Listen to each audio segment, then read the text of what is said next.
இந்த மாதிரி தப்பு பண்ண மாட்டான் அப்படின்னு சொல்லிட்டு ஒரு தீர்மானமாக இருக்கார். யாரும் பண்ணவும் மாட்டான் யாரும் பண்ணவும் மாட்டான். ஏன்னா இங்கே இந்த மட்டத்தில் இருக்கணும், ஒரு சமஸ்தையில் இருக்கணும்னா ஒரு பயம் இருக்கும். வேறு அதிகாரிகள விஷயத்தில் பயம் இருக்கோ இல்லையோ தெரியாது, ஆச்சாரிய விஷயமா நிச்சயமாக ஒரு பயம் இருக்கும். ஆச்சாரியர் என்ன சொன்னாலும் அது நடக்க போகிறது. அது நான் தப்பு பண்ணினா நம்முடைய பாதிக்கு ஆகுமா இல்லையோ தெரியல, பின்பக்கம் நிச்சயமாக அதோட பாதிக்கு இருக்கும். ஏன்னா இப்போ நிறைய பேர் டெய்லி வருவா, இந்த மங்களூர் பக்கம் அங்கே இங்கே கிராமத்துலேருந்து நிறைய பேர் வருவா. அவளெல்லாம் வந்துட்டு பாத பூஜை பண்ணிட்டு ஆச்சாரியர்கிட்ட ஒரே நம்ம முன்னினவர்கள் என்ன தப்பு பண்ணினாலும் தெரியாது, ஆனால் ஏதோ தப்பு பண்ணியிருக்கா.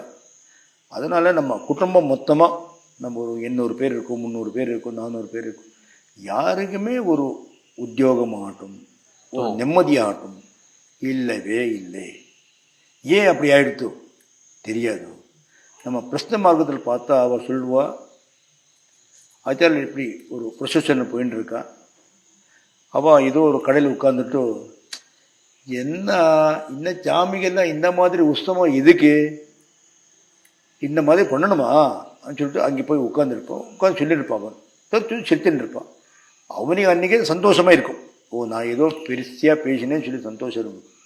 அதோட எஃபெக்ட் அவனுக்கு இருக்குமா இருக்க தெரியாது, ஆனால் அடுத்த ஜென்ரேஷன் அதோட எஃபெக்ட் ஆகும். அதனால் நாங்கள் என்ன பண்ணுறதா இருந்தாலும் நமக்கு சந்தோஷமாகமோ இல்லையோ கஷ்டமாகமோ இல்லையோ, ஆனால் நம்முடைய கஷ்டம் நாங்கள் பண்ணது தப்புக்கு இன்னொருத்தரை கஷ்டமாகப்படாது. அதுதான் முக்கியமாக ஜனங்கள் தெரிஞ்சுக்கணும். ஆச்சாரிய விஷயத்துல அது ரொம்ப முக்கியம். ஏன்னா அவர் ஒரு டெய்லி அனுஷ்டானம் பூஜை எல்லாம் பண்ணுறதுனால அவருக்கு ஒரு சக்தி இருக்கதா செய்யும். அவர் முன்னாலே ஒரு அம்பாளுடைய அனுகிரகம் சக்தி, அவருடைய குருநாதரோட அனுகிரகம் சக்தி இருக்கதா செய்யும். அதனால அந்த சக்தினால அவர் நமக்கு ஒரு திட்ட வேண்டியதில்லை. ஏதோ ஒரு வாய் வந்து திட்டு ஆட்டும் இதே இல்லை. அவர் மனசு உள்ளே என்னடா இப்படி பண்ணினான்னு சொல்லி வந்தாலும் போகிறோம், வருத்தம் வந்தாலும் போகிறோம். இல்லை சும்மா இப்படி பார்த்துட்டு இப்படி பண்ணிடாடா சொல்லி நம்ம சும்மா அவருடைய ஒரு திருஷ்டி பட்டாலும் போதும். அதோட எஃபெக்ட் இப்போது உடனே ஆகுமா தெரியாது, அது நிச்சயமாக அதோடைய எஃபெக்ட் ஆகும். அதனால் ரொம்ப ஜாக்கிரதை. கதை நிறைய பார்த்துருப்பேன், நிறைய பார்த்துருக்கோம், நிறைய பேருக்கு ஆயிருக்கும். இப்போ நிறைய பேர் இப்போ டெய்லி சாமானியம் வந்துட்டுருக்கு அந்த மாதிரி கேஸுக்காரன். அவளே சொல்கிறான் ரொம்ப வருத்தப்பட்டு, நம்ம முன்னினோர் என்ன பண்ணினா தெரியாது, அந்த கஷ்டம் இப்போ நாங்களும் இருக்கோம். அதனால் ஆச்சல் ஆசீர்வாதம் பண்ணணும்னு சொல்லிடுறார்.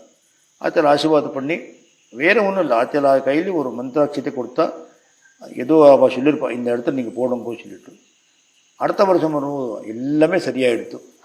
இப்போ எல்லாம் நாங்கள் எல்லாம் சந்தோஷமாக இருக்கும் அப்படின்னு சொல்லிட்டு வந்து சொல்லுவாள். அவன் நம்ம ரொம்ப சந்தோஷமாகும். ஆச்சல் ஆசீர்வாதம் இப்படி கிடைச்சிருக்கா அவளுக்கு, இந்த ஒரு பெரிய ஒரு சமூகம் குடும்பம் எல்லாமே நல்லா இருக்கா சொல்லிட்டு ரொம்ப சந்தோஷம் இருக்கு.